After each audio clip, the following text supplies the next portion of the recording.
Assalamualaikum warahmatullahi wabarakatuh. Balik lagi di channel saya. Nah, kali ini saya akan berbagi seputar informasi mengenai pelaksanaan seleksi kompetensi bidang, khususnya dalam hal ini Kementerian Hukum dan HAM ya teman-teman. Dan juga saya akan membahas beberapa persyaratan-persyaratan yang harus teman-teman perhatikan agar kemudian teman-teman bisa maksimal dalam melaksanakan seleksi kompetensi bidang ya teman-teman. Nah, pertama-tama di sini sebelumnya kita akan membuka situs resmi daripada Kemenkumham ya teman-teman.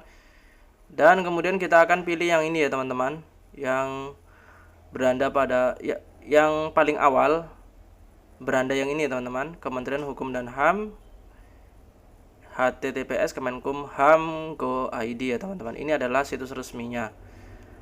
Nah, kemudian di sini berandanya seperti ini ya teman-teman, tampilannya seperti ini.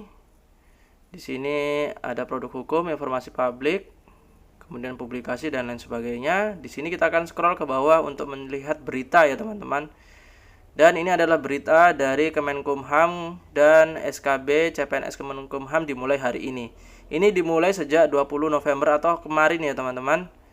Ini adalah hari kedua, tentunya setiap daerah itu berbeda-beda ya teman-teman, tidak serempak.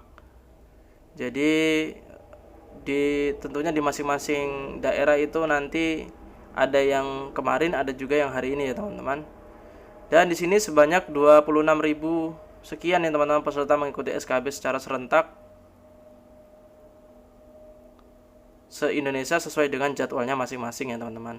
Kemudian di sini untuk yang SLTA itu ada SKB kesamaptaan dan keterampilan. Sementara itu dengan pendidikan non SLTA itu ada SKB praktik kerja ya teman-teman.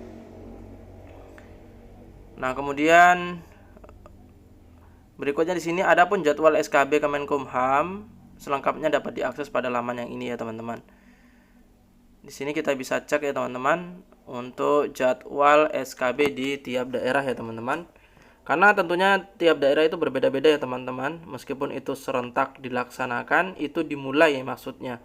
Dimulai sejak tanggal 20. Nah, kita bisa cek di sini ya teman-teman.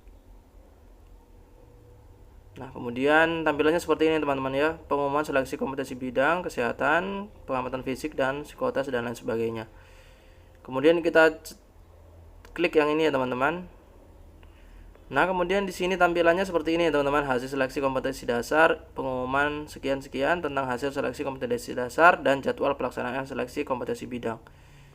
Ini tanggal 18 November diumumkan ya teman-teman untuk hasil SKD teman-teman. Untuk pengumuman hasil SKD dan jadwal SKB kesehatan, pengamatan fisik dan psikotes, kita bisa lihat yang bagian pengumuman ya teman-teman. Nah, untuk titik lokasi, ini bisa teman-teman klikkan titik lokasi. Saya akan melihat yang pengumuman ya teman-teman. Ini adalah pengumuman lembar resmi ya teman-teman yang harus kita perhatikan. Di sini ada hasil seleksi kompetensi dasar dan jadwal pelaksanaan seleksi kompetensi bidang kesehatan, pengamatan fisik dan psikotes. Untuk Kemenkumham ini sedikit berbeda ya teman-teman ketimbang kementerian-kementerian yang lainnya, karena di sini ada hal-hal yang menyangkut fisik ya teman-teman. Karena ini menyangkut dengan pelayanan publik yang lebih teknis. Di sini untuk peserta yang dinyatakan lulus SKD itu kodenya PL ya teman-teman. Di sini ada kode, maksud dari kode P, PL, TL dan TH ya teman-teman. Nah, kemudian berikutnya di sini peserta yang dinyatakan lulus SKD sebagaimana dimaksud pada angka 2 dapat mengikuti tahapan seleksi kompetensi bidang yang terdiri dari SKB kesehatan, pengamatan fisik dan psikotes bagi seluruh peserta ya teman-teman, dan SKB praktik kerja bagi peserta dengan kualifikasi pendidikan SLTA. Kemudian di sini ada kesamaptaan, ini fisik ya teman-teman. Kemudian SKB wawancara dan CAT ya teman-teman bagi seluruh peserta.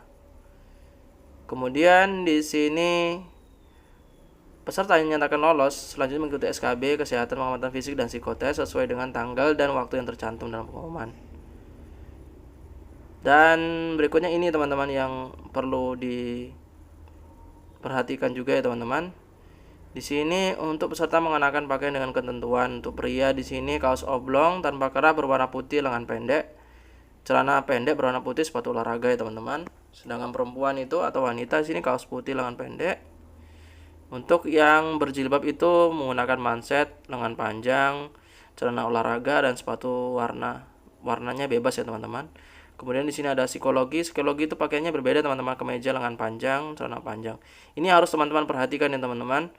Karena tentunya kalau teman-teman tidak mengikuti aturan yang diberikan bisa-bisa didiskualifikasi karena tidak memenuhi persyaratan yang diberikan oleh Kementerian Kemenkumham dalam hal rekrutmen ya teman-teman.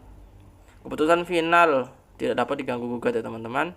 Jadi sebelum teman-teman berangkat dipersiapkan alat-alatnya dan lain sebagainya agar kemudian teman-teman berhasil dengan tertib ya teman-teman. Cukup sekian, semoga bermanfaat.